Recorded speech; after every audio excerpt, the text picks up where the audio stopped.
Fala aí, gente, bom dia, vamos chegando.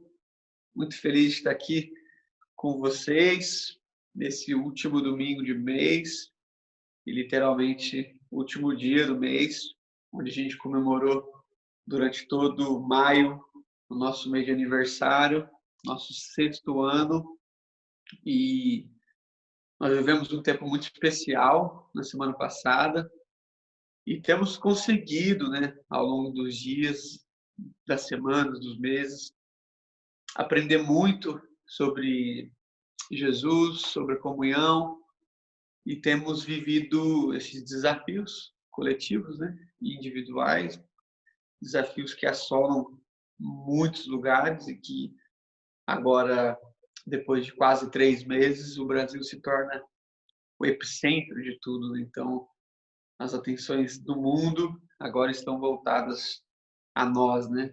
Houve um tempo onde nós estávamos assistindo a tudo que a Itália vivia, posteriormente a Espanha, então Reino Unido, Estados Unidos. Agora nós somos, nós, nós chamamos a atenção de todos e esse tempo requer de nós muito aprendizado e a espiritualidade tem sido um caminho para que a gente viva bem esses dias de causa. Então, nesse mês de aniversário, eu creio que a gente cresceu muito. Como o Paulo Júnior falou, nós nunca mais vamos esquecer desse aniversário. Eu quero começar essa celebração assim, chamando você mesmo para o sofá, aí, para a cadeira, para a mesa. Hoje a gente tem uma celebração especial e a gente quer orar agradecendo a Deus e quer ter, como sempre, né, como todo domingo, um período de louvor, período de palavra, um período de oração e hoje nós temos também um período de ceia. Então eu queria convidar você a fechar seus olhos, baixar sua cabeça, se você quiser, e juntos entregarmos a Deus essa celebração, esse tempo que certamente será especial para todos nós. Vamos orar.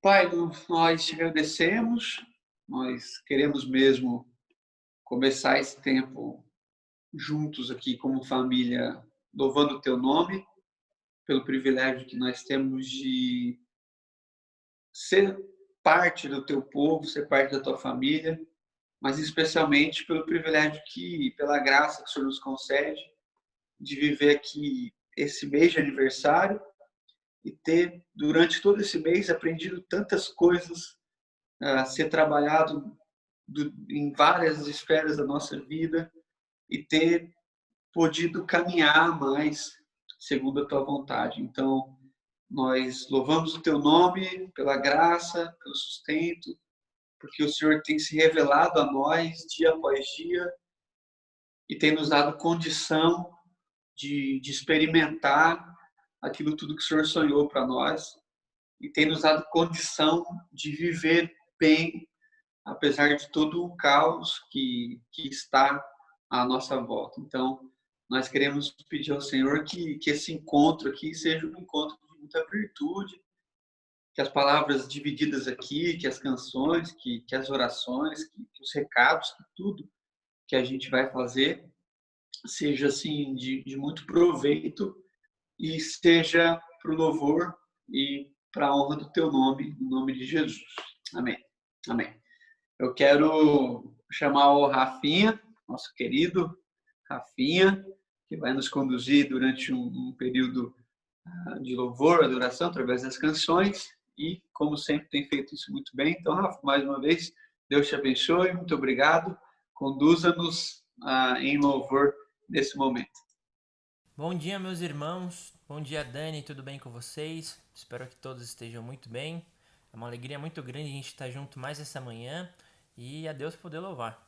Então, eu queria convidar vocês a cantar algumas canções e a gente abrir nosso coração para que essas canções elas sejam uma verdade nas nossas vidas, elas sejam realmente verdadeiras orações. Amém? Vamos lá.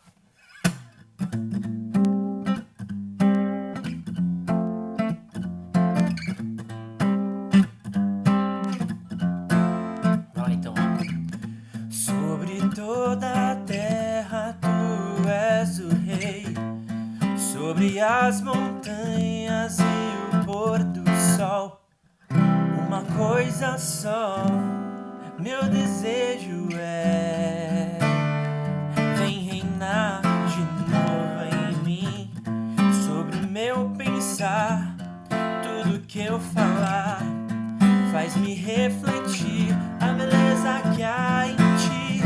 Tu és para mim mais que tudo aqui. Vem reinar de novo em mim, reinar em mim com o teu poder sobre a escuridão, sobre os sonhos meus. Tu és o Senhor de tudo que sou. Vem reinar em mim, Senhor.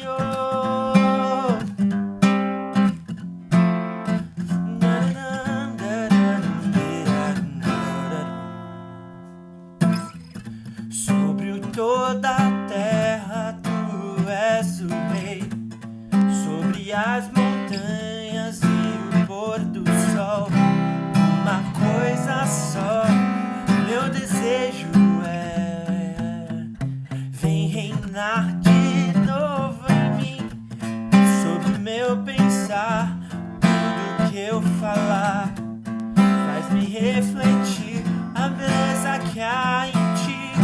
Tu és para mim mais que tudo aqui. Vem reinar de novo em mim, reinar em mim com o teu poder sobre a escuridão, sobre os sonhos meus. Tu és o Senhor de tudo que sou. Vem reinar em mim, Senhor.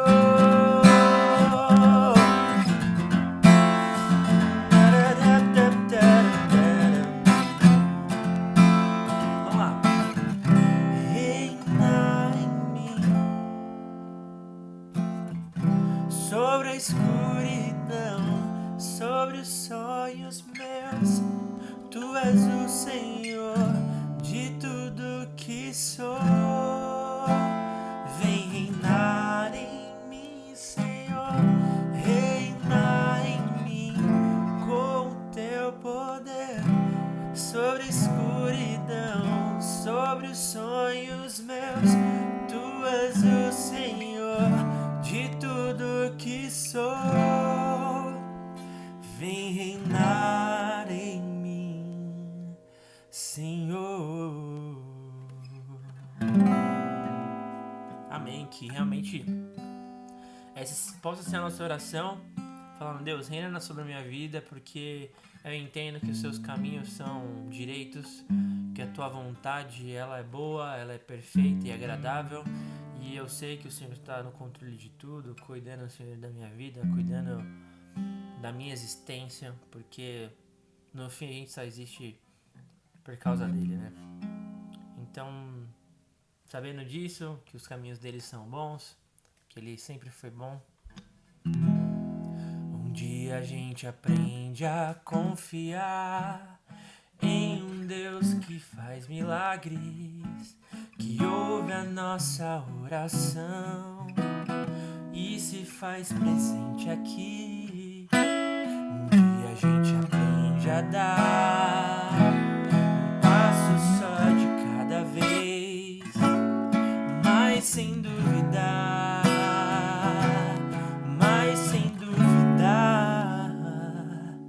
é que ele continua sendo bom, e ele continua sendo Deus, e ele continua sendo bom, e ele continua sendo Deus, e ele continua sendo bom, e ele continua sendo Deus, e ele continua sendo bom, e ele continua sendo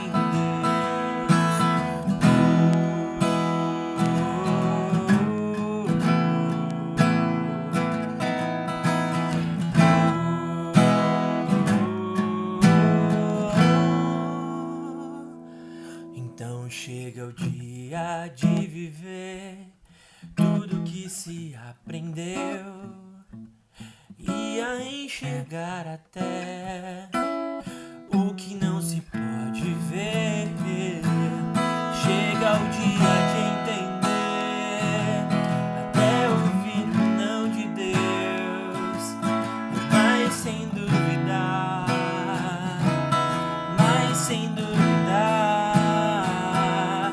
que Ele continua sendo bom, Ele continua sendo Deus, Ele continua sendo bom, Ele continua sendo Deus, Ele continua sendo bom, Ele continua sendo Deus, Ele continua sendo bom, Ele continua sendo Deus.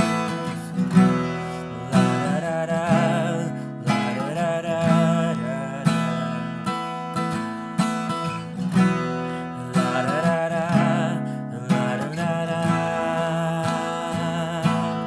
Ele continua sendo bom, e Ele continua sendo Deus.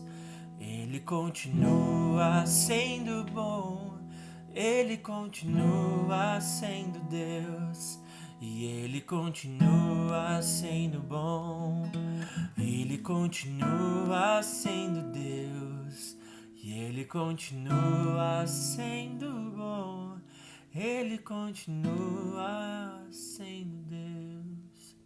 Amém. Pai querido, nós agradecemos pela Tua bondade que nos sustenta, que nos traz a vida, a bondade, Senhor, que nos traz a paz, por meio de Cristo Jesus, que Seu sangue foi derramado em nosso favor na cruz para verter os nossos pecados. Nós agradecemos, Senhor, porque a Tua bondade ela está desde o fundamento do mundo, desde, Senhor, da nossa formação, da nossa existência. Pedimos, Pai, que o Senhor seja realmente o Senhor das nossas vidas, que o Senhor seja, Pai, o caminho no qual nós trilhamos, a pessoa com quem nós nos relacionamos e a quem nós nos entregamos. Agradecemos pela Sua bondade, porque ela tem nos sustentado em todo momento, mesmo nesses momentos, Senhor, de pandemia, onde a situação está difícil. Mesmo, Senhor, nesses momentos, o Senhor está conosco. Não é um Deus que está ali, mas é um Deus que está aqui, presente, cuidando de nós, nos provendo o que é necessário. Nós agradecemos, Senhor, por tudo. Amém. Amém. Péricles? Bom, meus irmãos, graça e paz, bom dia a todos. Eu estou aqui para falar sobre as nossas ofertas, nesse ambiente aqui bem adaptado, né, como vocês podem perceber. Eu queria deixar um texto para a meditação de todos, que está em Esdras capítulo 2, versículo 69, onde está escrito assim: conforme suas posses deram para o tesouro da obra, em ouro, 61.000 dracmas, e em prata 5.000 libras, e 100 vestes sacerdotais. Eu gosto dessa primeira parte do versículo que diz assim, conforme as suas posses, né? E eu tenho pensado essa semana assim, sobre essa questão das ofertas, que se nós temos, em meio a toda essa crise, em meio a uma economia enxugada, em meio a uma crise financeira mundial, se nós temos recebido, se a gente tem alguma coisa para ofertar, é porque nós temos verdadeiramente recebido de Deus. E acho que nesse momento que a gente deve fazer é uma oração mesmo ao Senhor, porque nós somos mordomos fiéis de tudo aquilo que Deus nos dá. E como mordomos fiéis, a gente deve buscar a direção de Deus, inclusive para saber qual deve ser a nossa oferta. Então, eu acho que esse texto, quando ele diz conforme as suas posses, ele nos dá uma dica, ele deixa uma sinalização, né? Um ponto sobre o qual a gente pode se focar e pensar a respeito assim, conforme as nossas posses. Se você fazia a oferta de um valor fechado todos os meses, Talvez você esteja se perguntando, puxa, como é que eu faço agora? Eu costumava ofertar X valor e agora eu estou recebendo menos, mantenho, diminuo as minhas ofertas. Eu acho que você deve pensar como esse versículo, é conforme as suas posses. Quanto é que tem chegado às suas mãos? Tem chegado o mesmo de sempre? Tem chegado muito menos? Talvez tenha chegado mais às suas mãos nesse momento? Então que você possa orar ao Senhor, ser sensível à voz do Espírito Santo e fazer a sua oferta conforme as suas posses. Que você tenha paz na hora de fazer a sua contribuição. Seja pouco ou aos seus olhos seja muito, que tudo seja feito debaixo da orientação do Espírito Santo de Deus que nos dirige a cada dia. Tá bom? Deus abençoe a todos. Excelente domingo.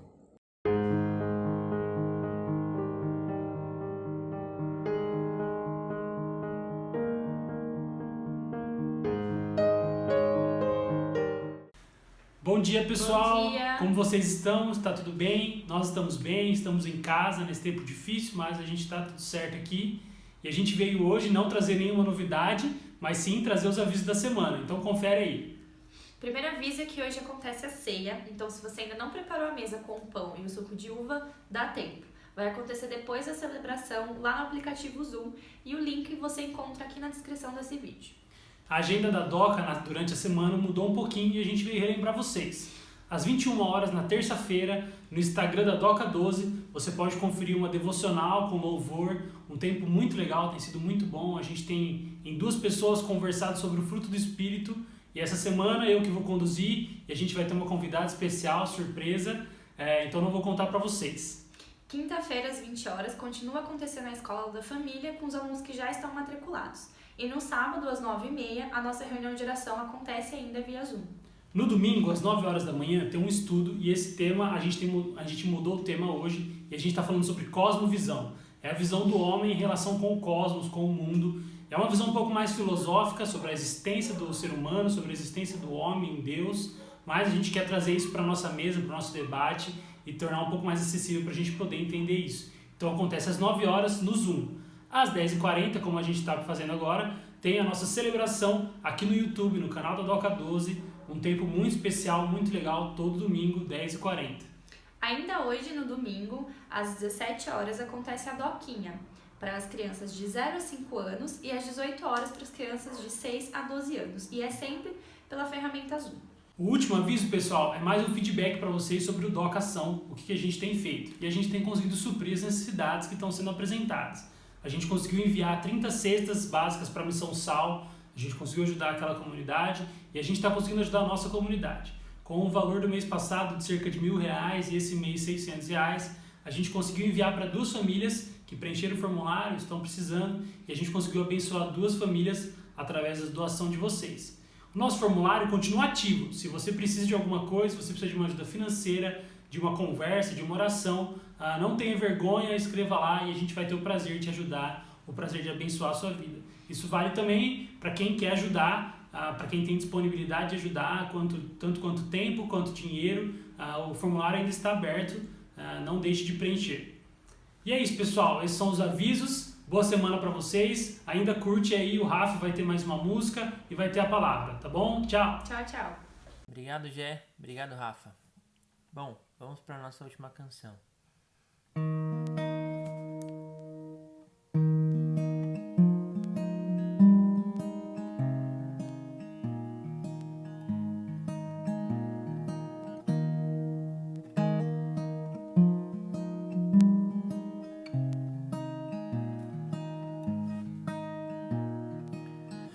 O sozinho e ferido, cansado e faminto que estão no escuro, em terras longínquas e mares distantes, a luz ressurgirá, pois Ele é a voz que fala ao coração sobre esperança e um futuro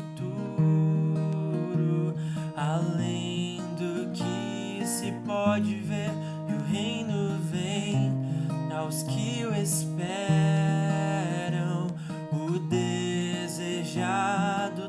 nações, em seu nome a terra treme, o reino vem.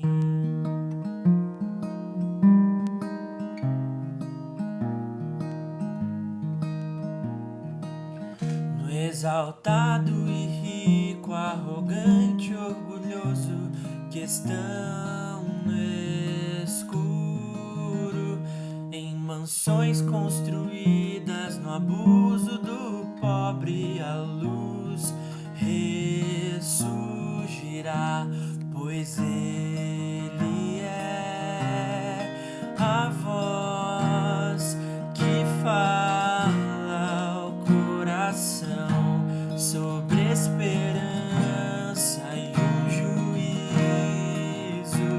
além do que se pode ver, e o reino vem aos que não esperam,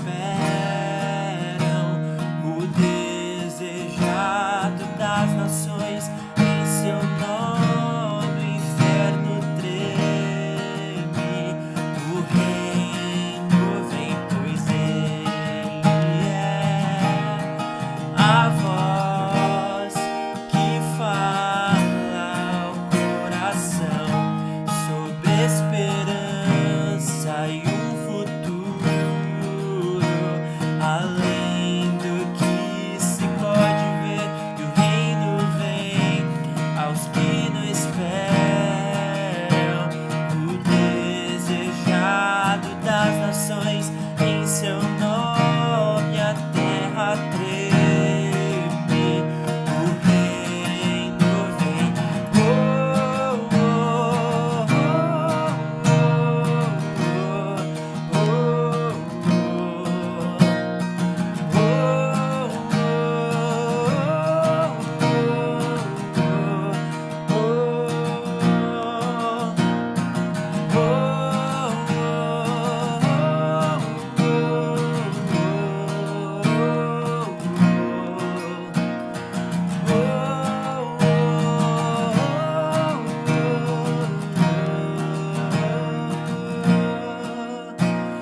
pois ele é a voz que fala ao coração sobre esperança e o futuro, além do que se pode ver, o reino vem aos que o esperam, o desejado das nações, em seu nome a terra treme, o reino vem.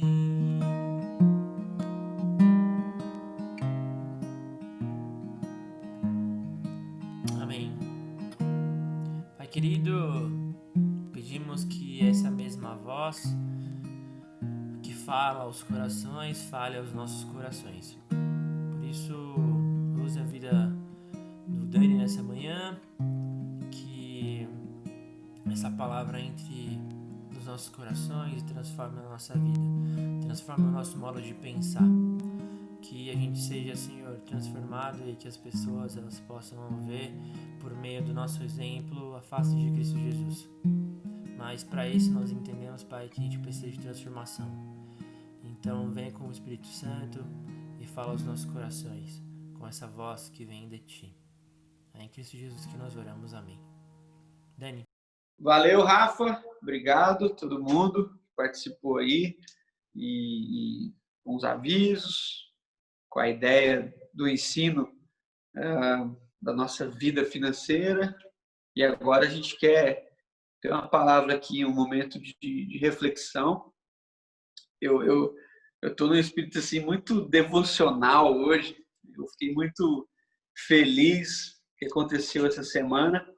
Se você nos acompanha aí no YouTube e não faz parte do grupo que a gente tem aqui, que a gente tem esse grupo, chama Doc Online, né? Foi um grupo que a gente criou pós esse distanciamento, a gente criou esse grupo para poder conversar e tal.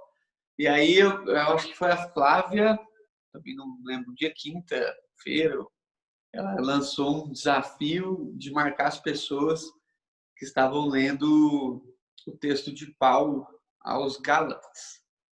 Se você ainda não ouviu nada em relação a isso, nós temos estudado durante todos os dias, mas especialmente às terças-feiras, às 9 horas da noite, pelo nosso Instagram, o livro de Gálatas, e em especial o fruto do Espírito. Nós já tivemos 2 encontros, onde falamos de uma introdução, um pouco mais relacionada ao fruto do Espírito, e falamos sobre o primeiro, a primeira palavra ali, a primeira virtude que aparece no texto, lá do capítulo 5, que é o amor.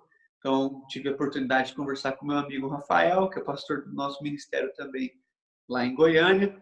E na outra semana, na introdução, a gente desafiou as pessoas a lerem o texto de Gálatas, que tem 6 capítulos, mas que são muito curtos.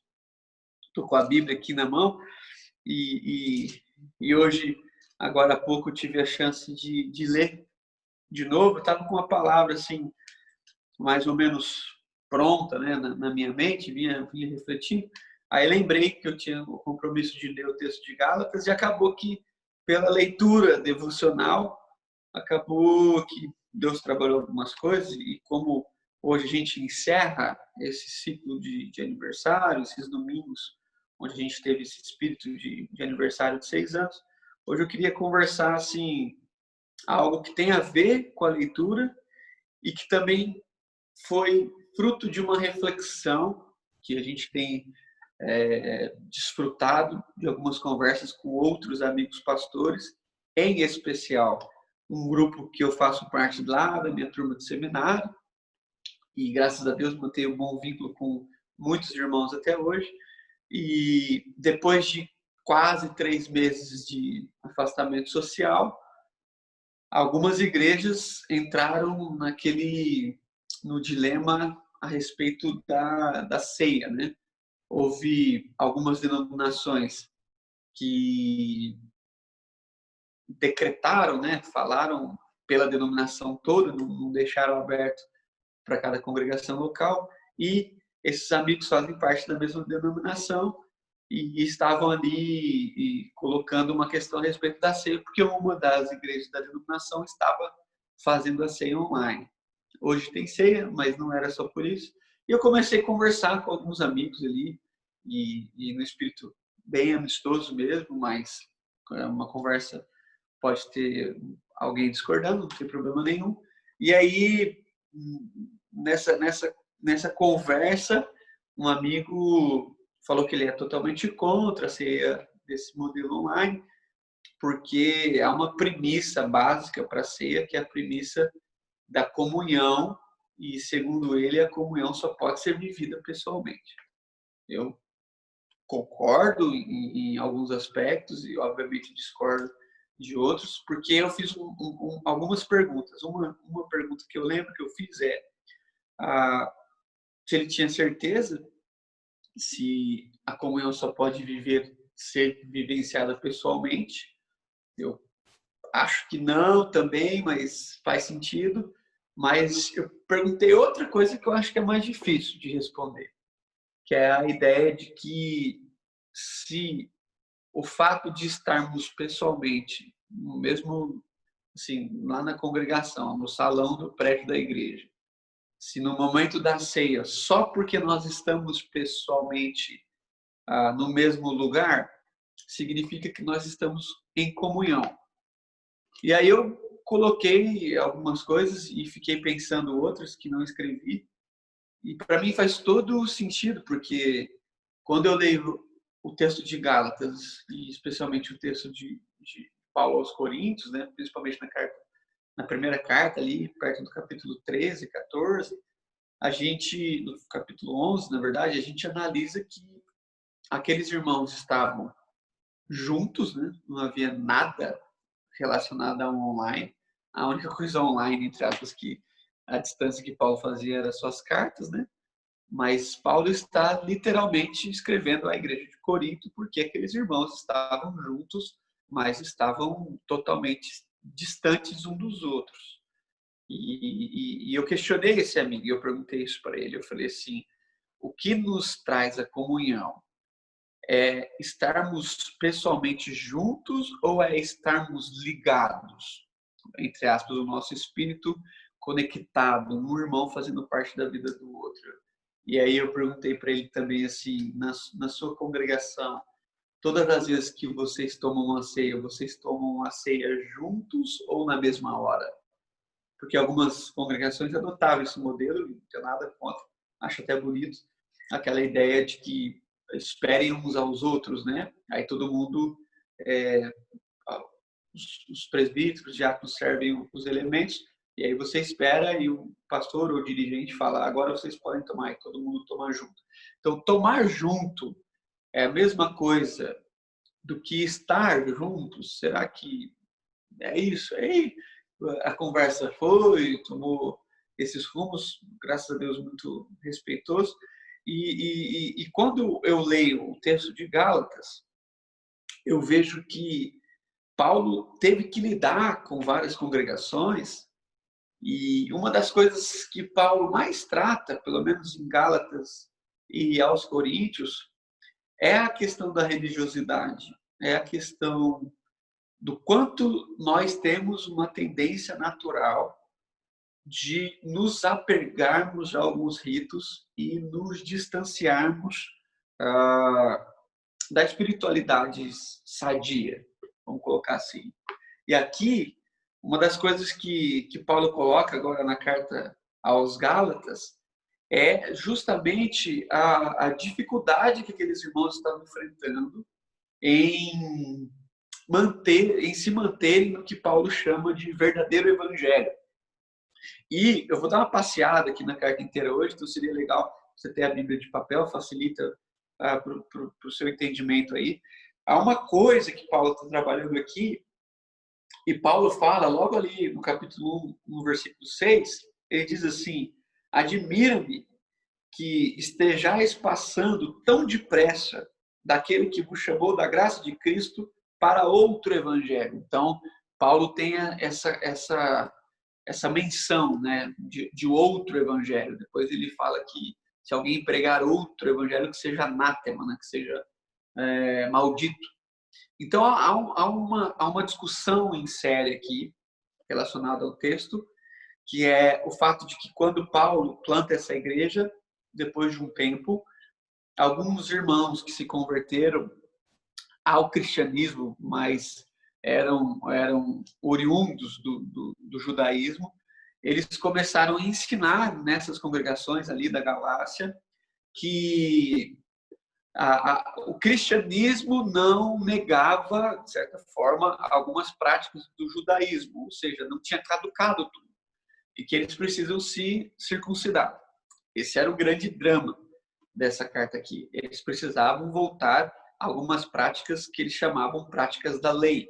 E Paulo, ele entra nesse embate, assim, é uma carta pesada, né? Uma carta que trabalha muita coisa. E Paulo diz assim, se nós precisamos voltar a essas práticas, significa que Cristo morreu em vão. É um grande dilema. Mas aí, trabalhando tudo, o que a gente está tentando desenvolver? Essa ideia que, quando nós temos o versículo 6, Paulo fala assim, admira-me que tão depressa vocês estão passando para o evangelho de Cristo para outro evangelho. Quando a gente lê aqui tão depressa, a gente, por ser um texto, né, a gente nunca tem dimensão de tempo. A gente perde a dimensão de tempo. Por exemplo, no capítulo 2, no versículo 1, Paulo fala assim, 14 anos depois, então no versículo 18, capítulo 1, 18, decorridos 3 anos, subi para Jerusalém. Capítulo 2, versículo 1, 14 anos depois, então assim, aqui são pelo menos 17 anos de história, num texto único, aqui numa página. E a gente perde essa sensibilidade. O que acontece é que quando Paulo fala, vocês passaram depressa, eu tenho certeza que Paulo não estava falando de algumas semanas, ou alguns meses, ou talvez poucos anos. Talvez Paulo esteja dizendo aqui que eles, no decorrer da caminhada,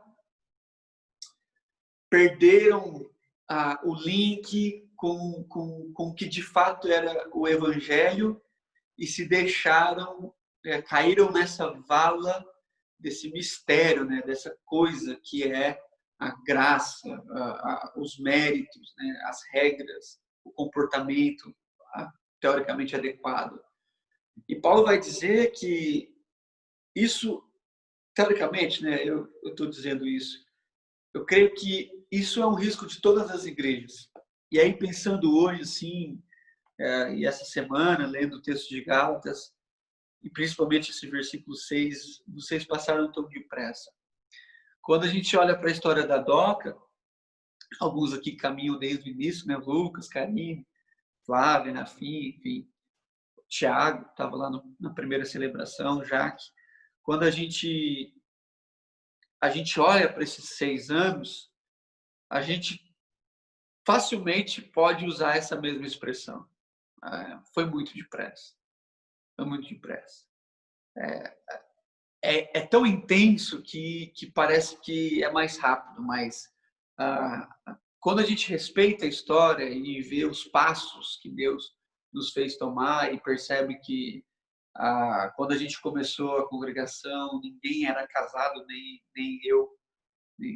A gente teve a primeira reunião no dia 25 de maio e casamos no dia 5 de julho. Então, logo a seguir, né? Uma doideira, uma loucura. Que não tínhamos crianças, né? Que já fizemos muitas modificações no prédio, que já mudamos de lugar. Ficamos por 11 meses reunidos junto à Missão Sal, lá na Avenida da Paz, número, se eu não me engano, 175, alguma coisa assim. Número 75. Nós praticamente não lembramos das primeiras crianças, né, que chegaram, dos irmãos que vieram com os filhos, daqueles que vieram com os filhos e tiveram outros filhos. Então, assim, ao mesmo tempo que eu acho também que é depressa, olhando para a história, a gente viveu muita coisa. E quando eu leio para esse texto, quando eu olho para esse texto, perdão, eu percebo que se a igreja plantada por Paulo não foi plantada pelo Arthur, pelo Daniel, pelo Tiago, por pessoas normais, né? Ordinárias, literalmente, foi plantada por um homem que ele mesmo se coloca aqui, no versículo 14, capítulo 1, que da idade dele, ele se avantajava, ou seja, ele não era um ordinário igual a gente, ele era um extraordinário. Um homem que foi encontrado por Jesus no caminho, que ficou durante muitos anos revisitando a lei, que foi discipulado por Gamaliel, um dos homens mais excepcionais no tempo da primeira igreja, que até participa do primeiro concílio, né? Com uma palavra muito importante a respeito dos discípulos. Paulo, ele é por alguns considerado um dos grandes gênios da história humana. Já ouvi alguns historiadores dizerem, e já até falei isso em algum momento, que se Paulo tivesse vivido nos dias de Platão, Platão não seria tão Platão assim, porque ele teria um homem à sua altura, com a sua capacidade de diálogo. Claro, ninguém deve ser comparado com ninguém, mas é só para a gente entender o nível intelectual de Paulo, né? Quando ele vai ser julgado, não sei se vocês lembram isso, ele espera o julgamento para depois falar que era romano. Gera um medo nas pessoas, as pessoas ficam jogando ele para um lado e para o outro, porque ninguém tinha coragem, talvez, de julgar aquele homem com o currículo daquele. Enfim, essas igrejas, assim como Éfeso, a igreja dos Efésios, dos Filipenses, foram igrejas plantadas por esse time, entendeu? Por um time de pessoas excepcionais. E mesmo assim, mesmo com a grande capacidade que eles tinham, eles entraram por essa vala da lei, da performance, do reconhecimento, do mérito, da disputa. E em poucos anos, talvez 10 ou 15 anos, eles teoricamente se perderam. E esse texto que Paulo escreve aqui, o texto de Paulo à Galácia, né, aquela região com algumas congregações, é um texto que pretende trabalhar o coração desses irmãos, dessa liderança, e que pretende resgatá-los, né? Não é um texto de exclusão, é um texto de chamado, é um texto para que eles revisitassem as emoções, os pensamentos e principalmente a história. Então, é um texto de ensino que, na minha opinião, meditando agora, né, sobre isso, tem tudo a ver com o que a gente tem vivido, tem tudo a ver com a facilidade que nós temos de cair nessa mesma vala da lei, dos méritos, do afastamento, da comunhão, de administração, da instituição, de como é fácil a gente perder o nosso DNA. Não é que é fácil, mas como a gente pode, como todos os outros podem, entrar nessa vala e, em pouco tempo, se transformar em algo que a gente mais repudiava. Eu creio que Paulo ele está aqui chamando seus irmãos de volta. Eu creio que a gente ainda não caiu nessa vala. Eu creio que quando eu revisito a nossa história, eu continuo louvando a Deus, porque Deus tem gerado isso no nosso coração. Na semana passada, isso ficou latente pelo Espírito na nossa vida, latente, literalmente. Achei excepcional a pregação do Paulo Júnior, como acho a maioria das vezes que vejo. No entanto, o que mais marcou a minha vida em relação à semana passada foram os depoimentos, né, das famílias, mas ali falando os adultos, né, e uma palavra que percorria como se a gente tivesse dado alguma instrução, que era aquela ideia de que na DOCA nós encontramos uma família, e quero relembrar aqui a palavra que o Du falou. Ele disse assim, que na DOCA ele aprendeu a viver a vida, não nessas palavras, né, mas ele se viu um religioso e agora tem aprendido a andar no Evangelho. Então, família, Evangelho, simplicidade, a marca das crianças, como se a gente tivesse dado uma direção. A Catarina vai e fala que o que ela mais gostou, uma das coisas que ela mais gosta na Doquinha é que ela pode tomar a ceia e na ceia ela aprende que ela tem que dividir as coisas com os seus irmãos. E a Mari também fala sobre isso, né? A Mari fala também que ela gosta muito de tomar a Santa Ceia, ela ainda fala Santa Ceia.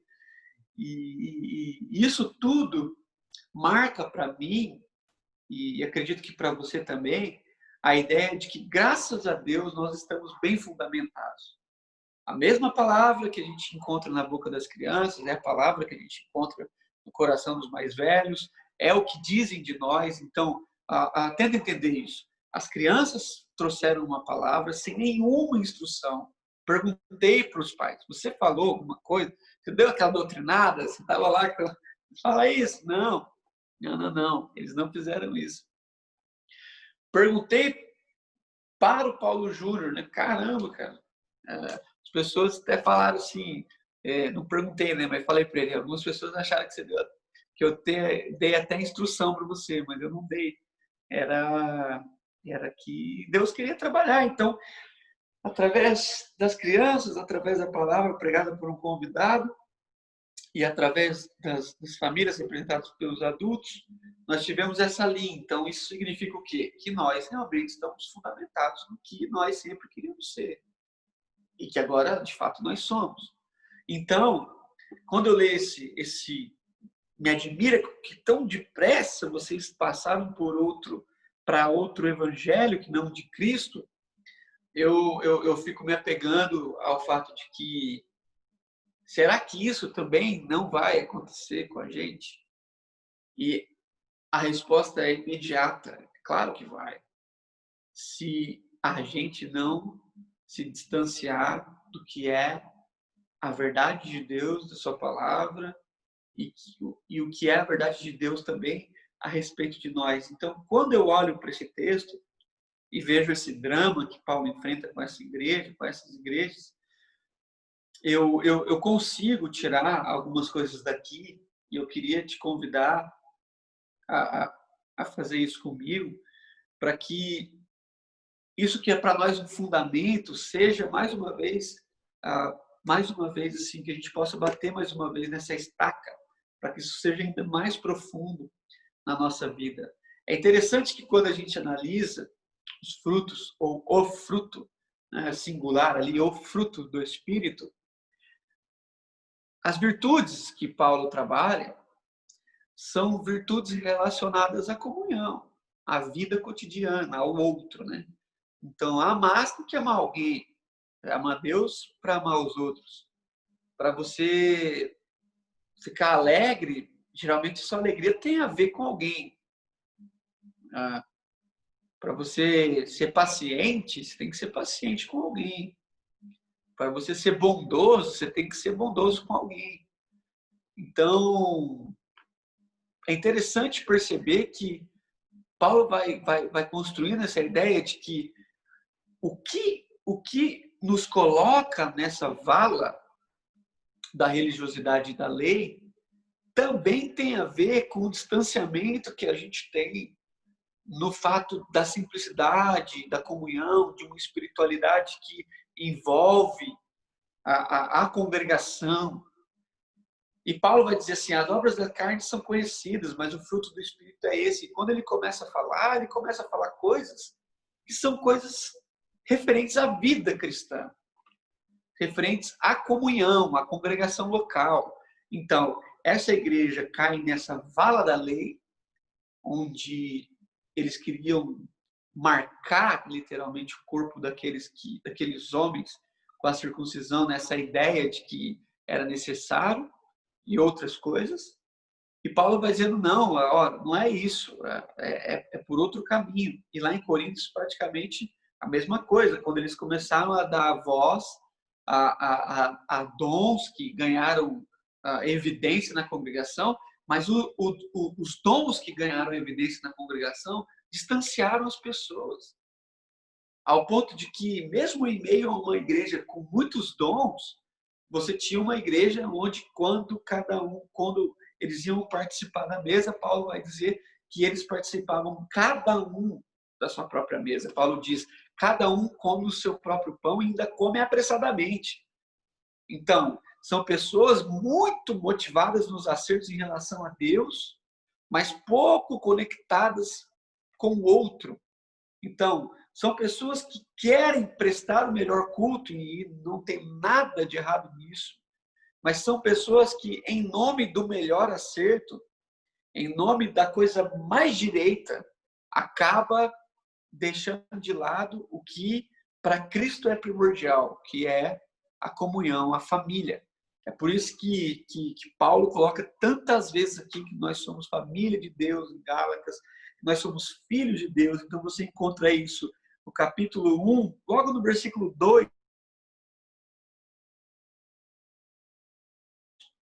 E quando você vai para o fim da carta, você vai lá no finalzinho, a graça que Paulo traz aqui, está lá no último versículo da carta, versículo 18, capítulo 6, Paulo diz o quê? A graça do nosso Senhor Jesus Cristo seja irmãos.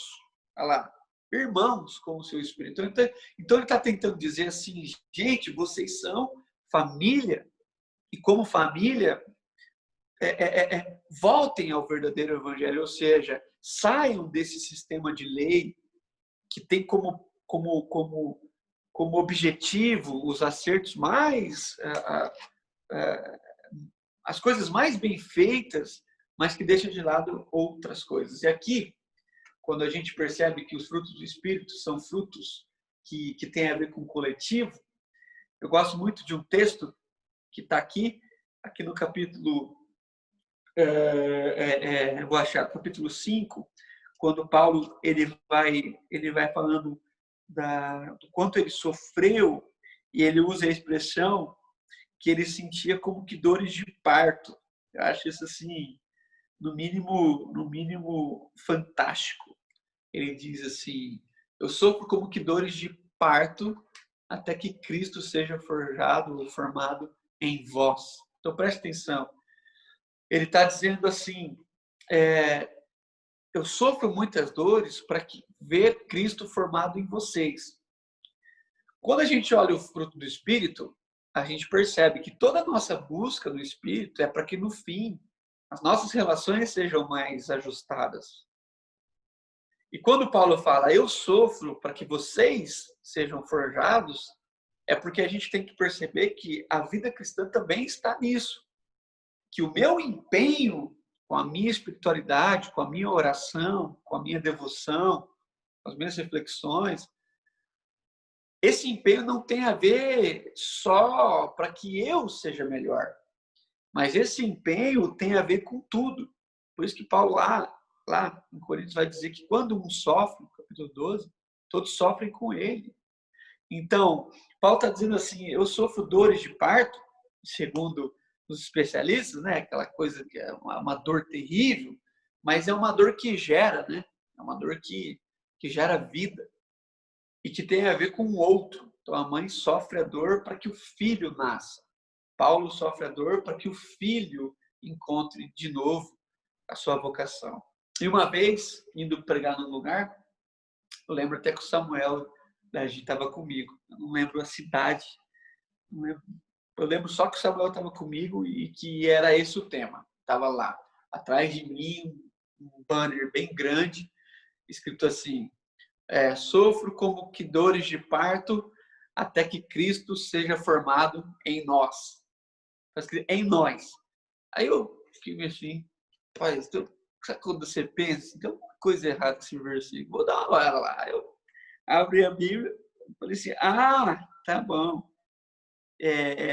Aqui no versículo 19, capítulo 4. Meus filhos, por quem de novo sofro dores de parto até que Cristo seja formado em vós. Aí eu falei para os irmãos, é muito bom esse texto, assim, só não é o texto da Bíblia, né?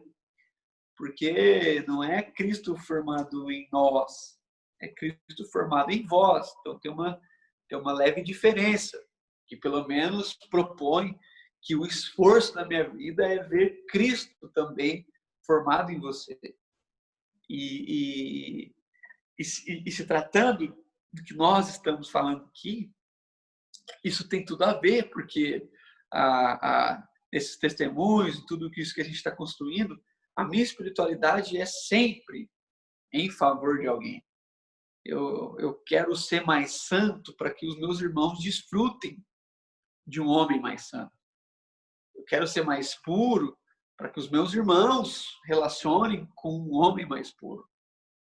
Não só para ser um homem mais puro, que já seria bom, mas é para que isso desague em alguém. E aqui Paulo dá algumas instruções, e eu quero passar rapidamente por isso, que eu considero aqui conselhos, pequenos conselhos que Paulo traz a esses irmãos e que servem para a gente colocar essa estaca mais fundo da nossa vocação. O primeiro conselho que Paulo traz é que essa vida prática, né, da igreja local, ela é uma oportunidade de serviço.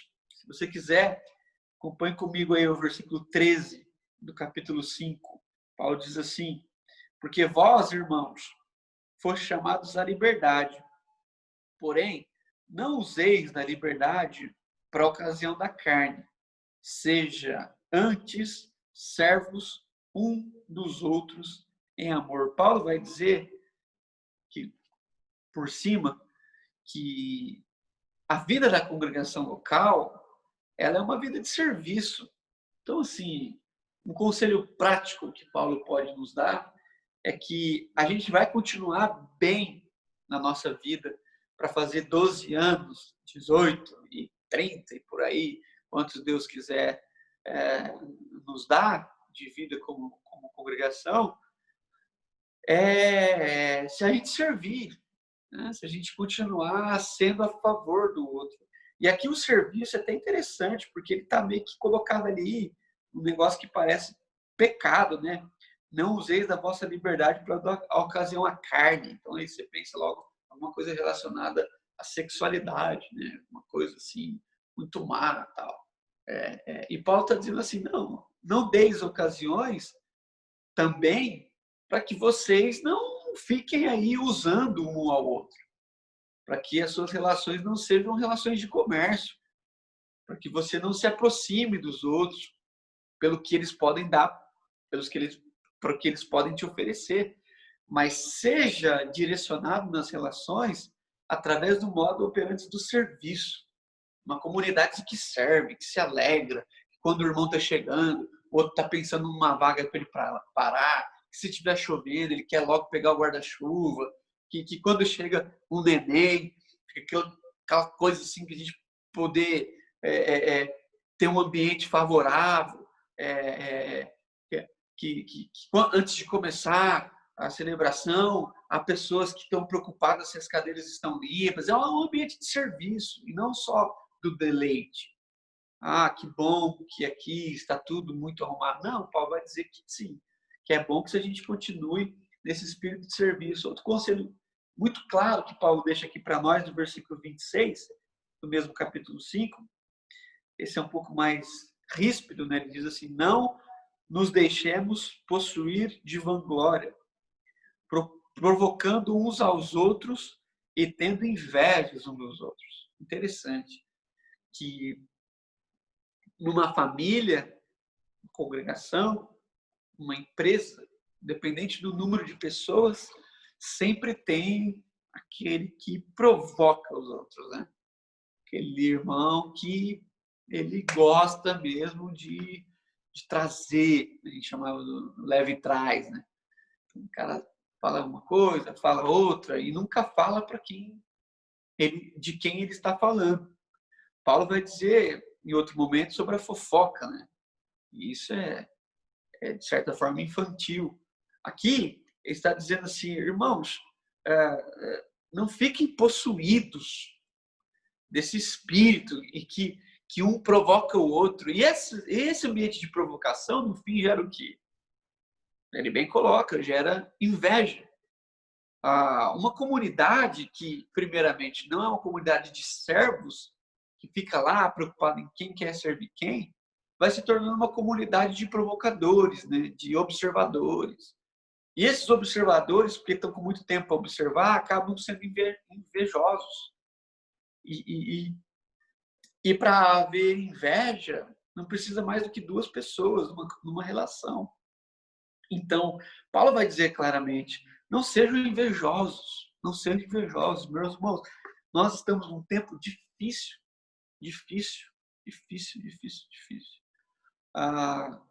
Há irmãos da nossa congregação que foram mandados embora, nessa semana, perderam o emprego. Por outro lado, há irmãos na nossa congregação que foram promovidos na mesma semana.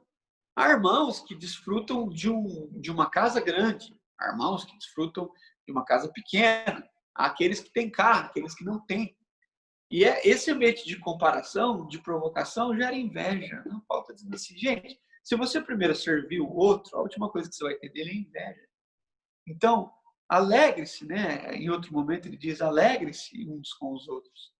Então, não permita de maneira alguma que esse espírito de inveja acometa o seu coração.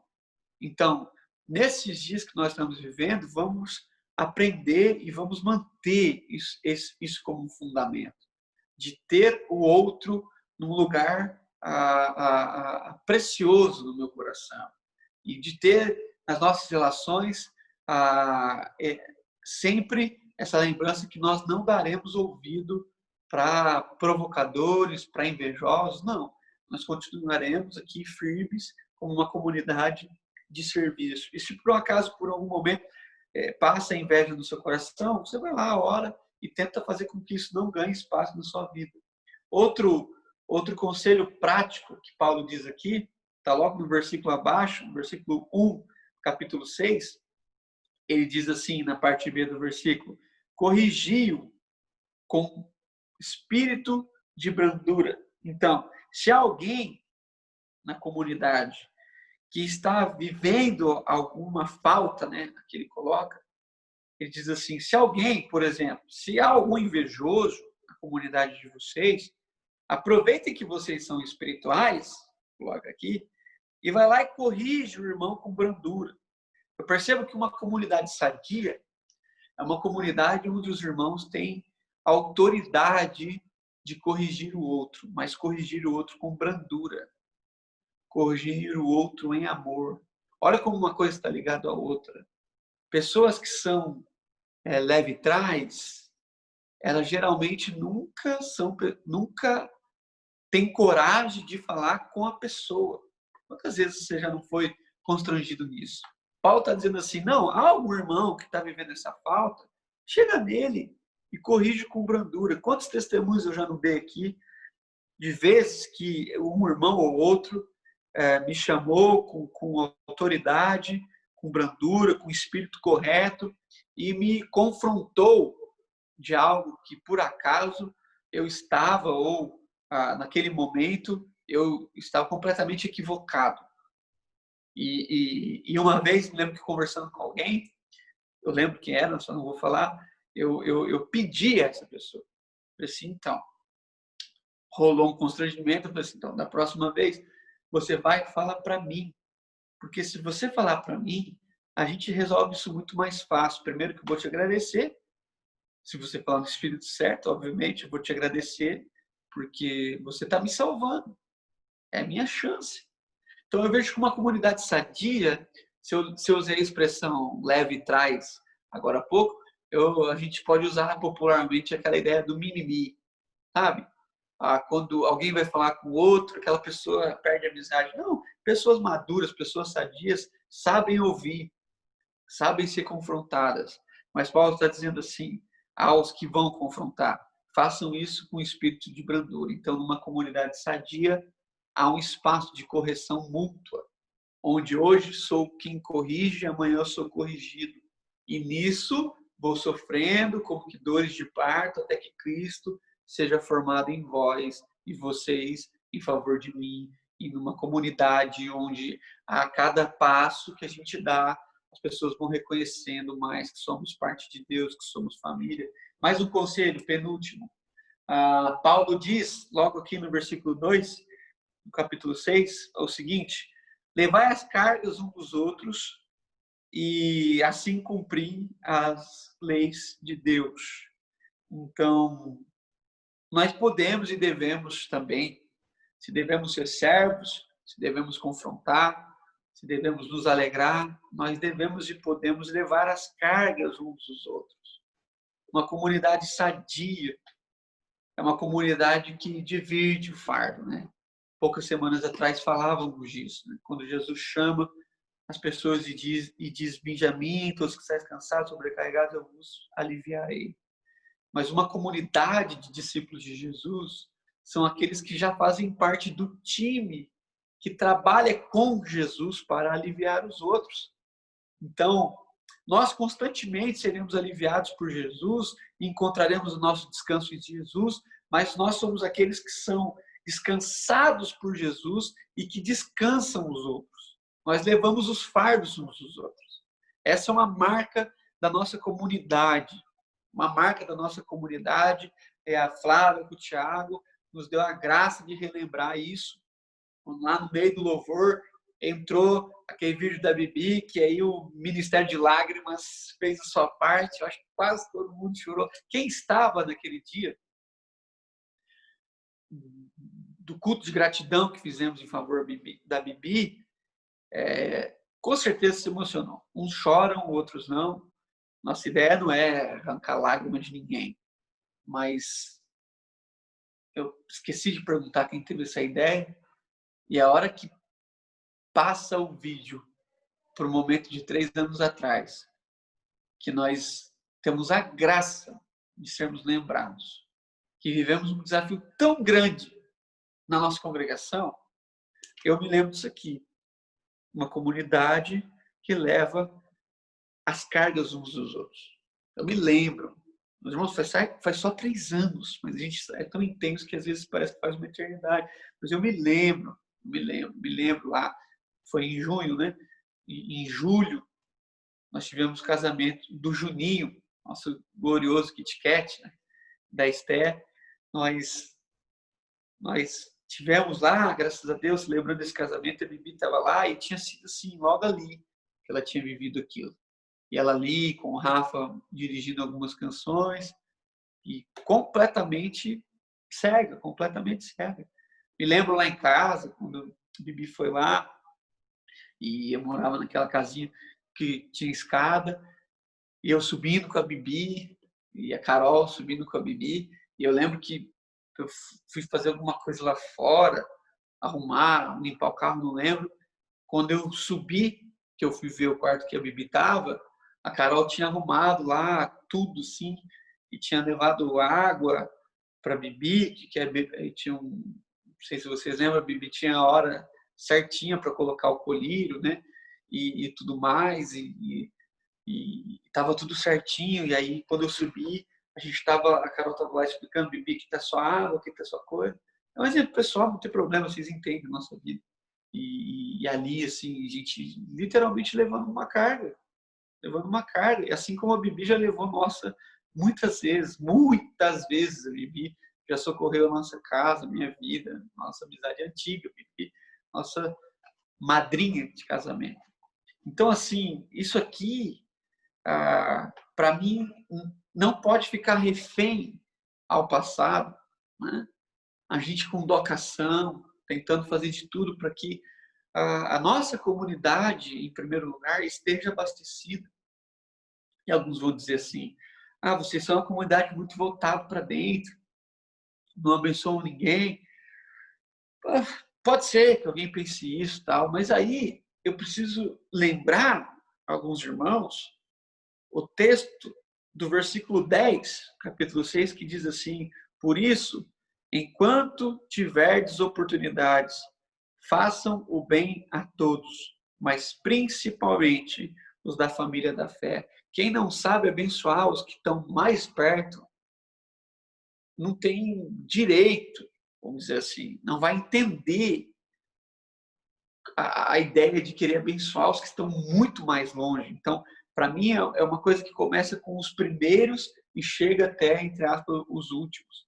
Não faz sentido uma família que abençoa as pessoas da África, mas um pai que não abençoa o seu filho.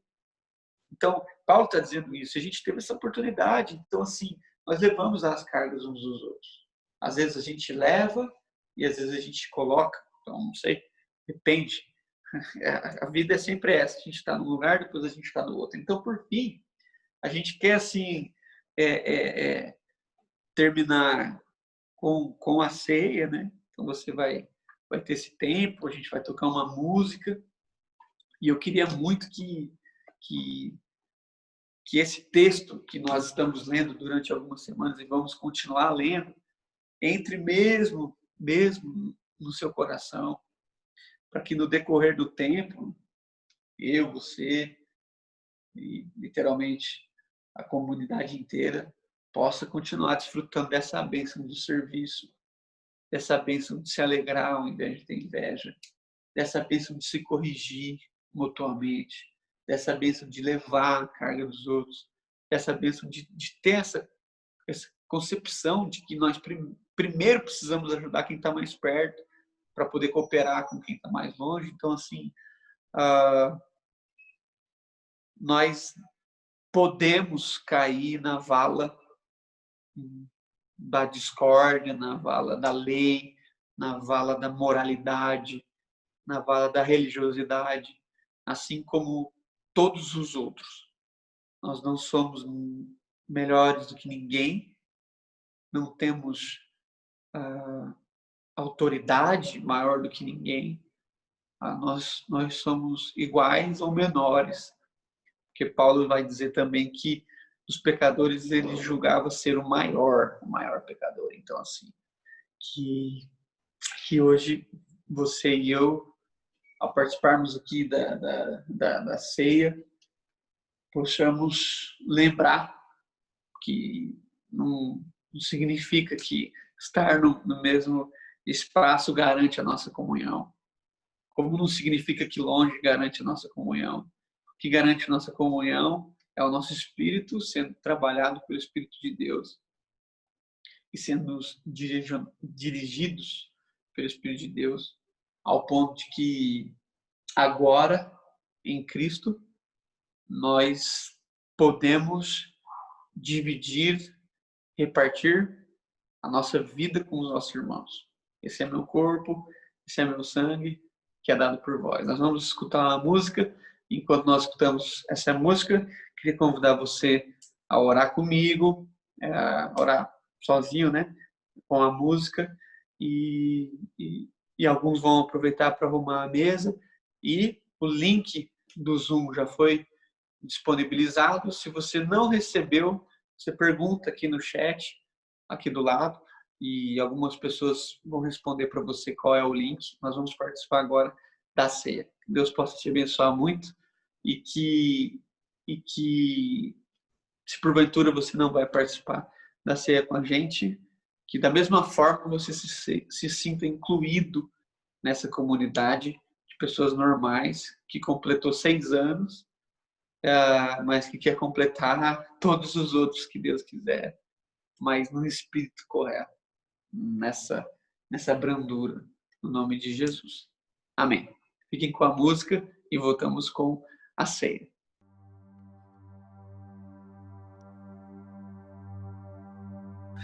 Deus enviou seu Filho amado para morrer em meu lugar, na cruz sofrer por meus pecados, mas ressurgiu e vivo com o Pai está, porque Ele vive, posso crer no amanhã, porque Ele vive, temor não há, mas eu bem sei que a minha vida está nas mãos do meu Jesus, que vivo está. E quando enfim chegar a hora em que a morte enfrentarei, sem medo então terei vitória, verei na glória o meu Jesus, que vivo está, porque Ele vive, posso crer no amanhã, porque Ele vive, temor não há, mas eu bem sei que a minha vida está nas mãos do meu Jesus, que vivo está nas mãos do meu Jesus, que vivo está está nas mãos do meu Jesus, que vivo está.